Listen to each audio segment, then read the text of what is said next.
سنگلەکان هیوادارم بەزووترین وەخت بکەونە خۆیان زەحمەتی تێدایە بەڵام زۆر خۆشی تێدا و پێیان دەڵێم خۆشیەکان هەموو کەس باسی ناکات. سنگلەکان هیوادارم بەزووترین وەخت بکەونە خۆیان ببنە خێزاندەر. باشە لەو کاتەدا ئێستادا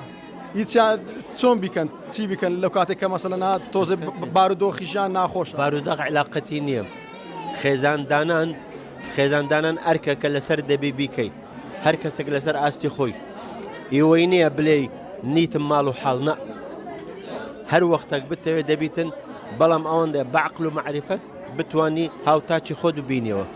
ئەمن دائیمەن نەسیحەتی گەنجان دەکەم کە ژیانی خۆیان بژێوی خۆیان توانیان بکەن ئاستەک یان هەیان بی با بەزووترین کات خێزاندار بن چونکە خێزاندارەتی ئەوها درێ دەکا ئەتوو ببێ ساحب مەسئولیەت ببێ خێزاندار بڕنن کوڕ و کچ پێش زەواجە دەبنە ژن و مێرد پاش زەواجی دەبنە باب و داک پاشەوەی منداڵیان دەبیتن یعنی هەموو مەراحیلە بەسەر دەکەوتن دوایە پاشی شەڕ عەمرەی درێژ دەبنە باپیر و داپیریش ژیان ئەوها ڕۆیشتە ئەوهاش دەمینێتن هیچ کەسێک نەڵێ زەحمەتە